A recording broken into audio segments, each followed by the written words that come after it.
부동산 대책, 세금은 발표가 됐고 오늘 대출과 공급 대책까지 모두 발표가 됐습니다. 대통령은 삼박자 원칙을 오늘 이렇게 설명했습니다. 공정한 조세, 두터운 금융, 파격적인 공급. 자, 오늘 발표된 두 번째 금융 대출 정책부터 알아보겠습니다. 풀어달라는 요구도 많았는데요. 얼마나 누구를 대상으로 풀리고 쪼이는지 오은성 기자가 보도합니다. 정부가 총량 규제로 묶어놨던 가계대출 규모를 늘리기로 했습니다. 올해 가계대출 증가율 목표치를 현재 1.5%에서 3%로 높여 금융기관의 대출 여력을 약 30조 원 가까이 늘려주는 겁니다. 늘어난 대출은 신축 입주단지 중도금, 잔금 대출과 재건축 재개발 이주비, 청년 주거 안정 등에 우선 배정됩니다. 특히 입주를 앞두고 대출이 막혔던 실수요자들이 환영하고 있습니다. 오늘의 이제 발표로 인해서 많이 해결이 될 거다라고 사람들이 기대감을 갖고 있는 부분도 있고요. 투기적 수요는 철저히 차단하되 실수요자의 자금 애로는 세심하게 배려하는 방안입니다. 그간 신혼부부들의 혼인신고를 망설이게 했던 일명 결혼 페널티도 완화됩니다. 신혼부부 합산소득이 8,500만 원 이하여야 했던 조건에 부부 중 한 명만 소득 7천만 원 이하 조건을 추가한 겁니다. 그 시중은행 대출은 금리가 6%여가지고 좀 높잖아요. 그래가지고 이제 혼인신고는 일단 늦추고 알아보고 다녔는데요. 이제 혼인신고도 하고 아파트 매수도 다시 알아볼 생각입니다. 정부는 또 수도권과 규제 지역에서 실제 거주한 적 없는 1주택자에 대해 전세 대출을 전면 금지한다고 밝혔습니다. 채널A 뉴스 오은선입니다. 닥치고 공급이라고 했던 그 공급 대책은 어떨까요? 올해 수도권에 신규 택지 10만 호를 포함해 총 23만 호 이상을 짓겠다면서 그중 2만 7천 호는 부지까지 공개를 했습니다. 서울은 한 곳 1,000가구 공급지가 발표가 됐는데요. 우영기 기자가 그 현장 다녀왔습니다. 정부가 수도권에 신규 택지 10만 가구를 포함해 총 23만 가구를 공급하겠다고 발표했습니다. 신규 공공주택지구 중 2만 7천 가구 부지를 공개했는데 서울 강서, 경기 남양주와 광주 지역이 포함됐습니다. 이재명 대통령께서 이재명 정부는 집 못 지어서 미쳤나 이런 생각을 사람들이 할 수 있어야 된다. 정말 연결을 해서 일단 준비했다는 말씀 올리겠고요.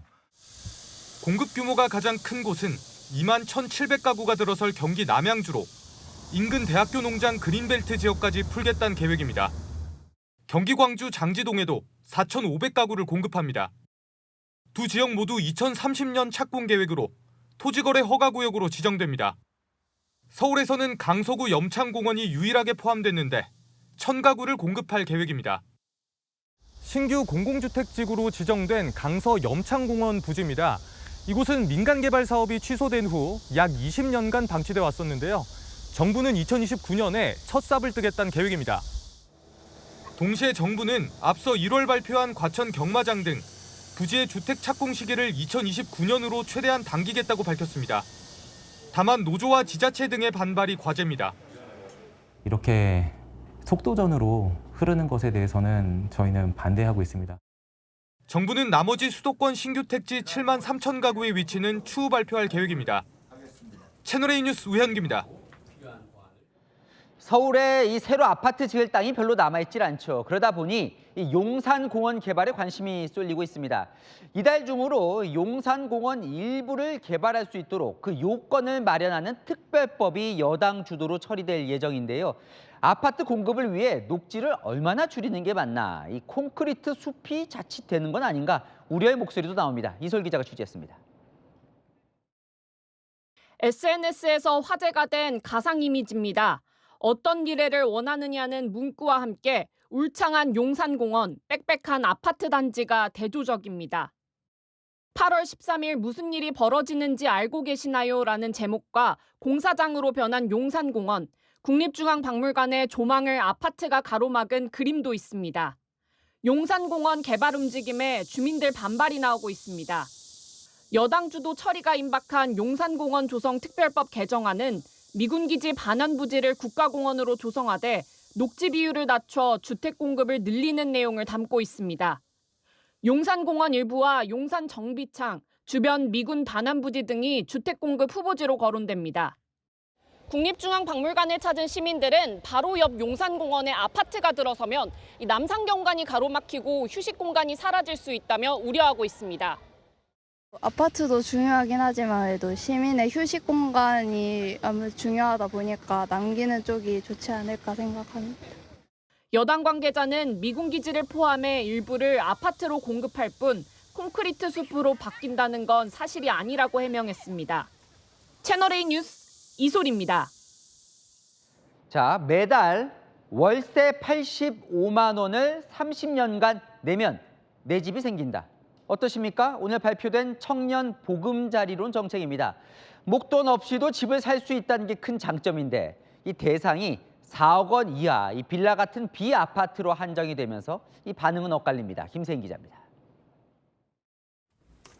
만 39세 이하 청년층이 생애 첫 주택으로 비아파트를 사면 집값의 80%까지 대출을 받을 수 있는 정책이 나왔습니다.